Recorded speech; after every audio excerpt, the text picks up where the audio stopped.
Looming above our peaceful home is the dark and foreboding presence of the Woodland Mansion. Many choose to leave this place untouched, fearing the mobs within, but there is also a reward of a second chance of life, and so it is time that we take this mansion on and transform it into what it could have been. We have so much work to get done to transform this mansion, and to start, we're actually going to be heading to the end because this happens to be all the shulker boxes that we own. And I want to tear down the entire mansion and keep all the resources. And that is going to take a lot of shulker boxes. Now, of course, we could use chests, but who wants to use chests when you have access to shulker boxes? On our trip to the end, we did encounter a couple of close calls, including lighting myself on fire with my own arrow. That was wonderful. But we were able to pick up 3 more sets of wings and raided enough cities that we brought home 52 shulker shells. So with all of those shulker boxes, I think we will have a very good start at tearing down the entire mansion. But of course, before we can go and tear down the mansion, we should probably go defeat those bosses. Now, while I would absolutely love to do a couple of sneak attacks against the Vindicators through the upstairs windows, I am going to do it the right way, the way that it was meant to do, and we're going to go in through the front door and take it one floor at a time. I should probably set my spawn though. I feel like that's a good idea. I do believe there's this dude right here. Oh, they hurt so badly. I have never taken one of these on by myself, so this should be fun.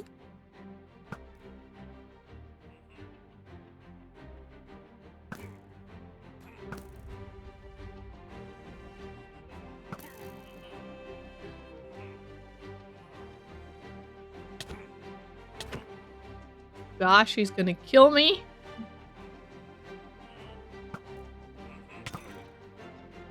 Half a heart, half a heart. That's... well, that's not terrifying at all. Nope.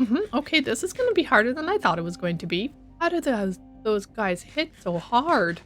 They have an axe. Allays! Hey, fellas.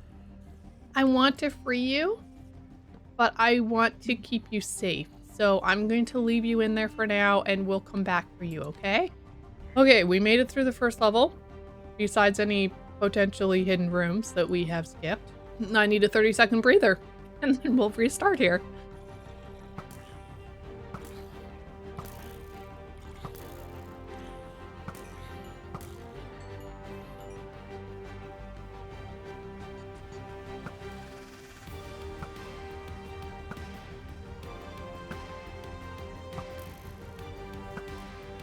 Okay, I got him right away.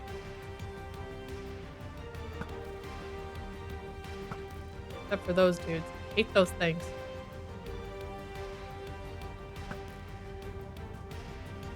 I thought they were supposed to die once their master was gone. Come on, you.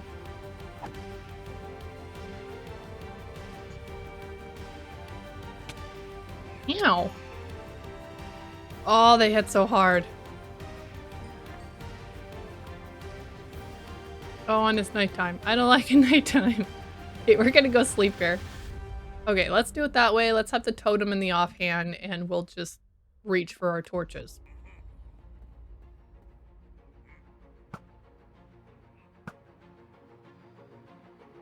Oh, did he even release any? I don't even know if he did. We have 2 totems and 1 more floor to go.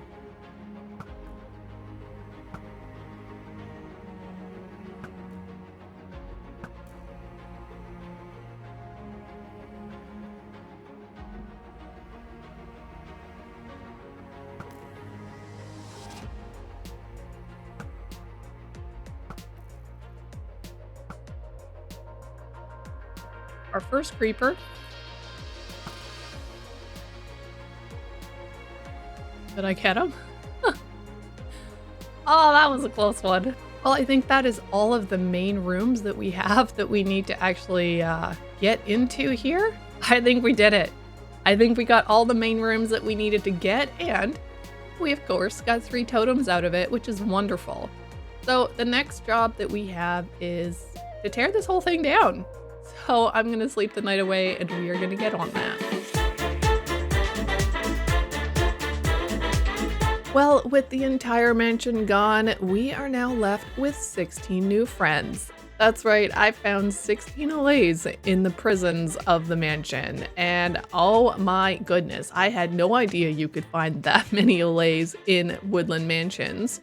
And clearly that means the evokers and the vindicators put them in there. I think we're going to dedicate this new mansion build to our allay friends and give them a brand new home. However, before we can actually start building this thing, now that it is cleared down, there's a few resources we need to gather, as well as we need to clear out some trees around here. A little bit of andesite. And when I say a little, I mean a lot, because this is a big project. We also need a bunch of cracked stone brick.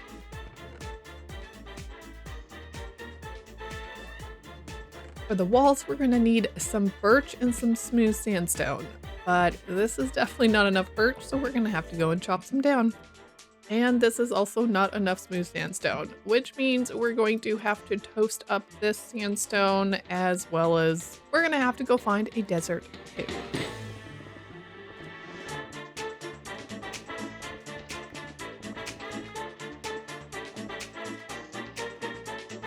Well, there should be enough sandstone for now. We'll come back when we need some more. And we are going to need a little bit of red mushroom block, or maybe I should say a lot. You know what, we're probably going to have to go and mine a bunch more down, but we're going to start with this amount. Then we also need a bunch of gravel and sand because we need to make some red concrete and red concrete powder.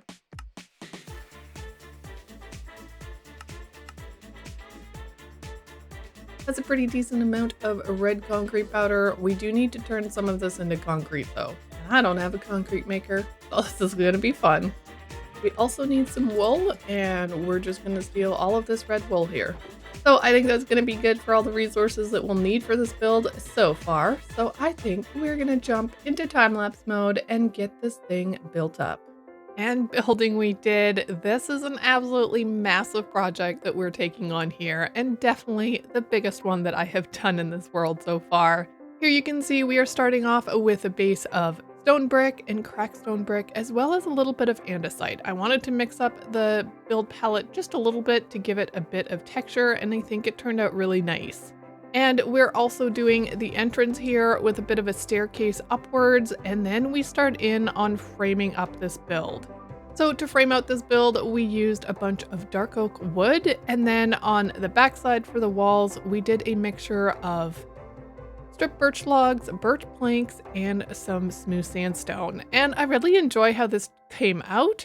You have like the stone at the bottom, then you have that mix of the dark framework with the light walls of sandstone and birch wood and the like. So I really appreciate that part. I think that turned out nicely.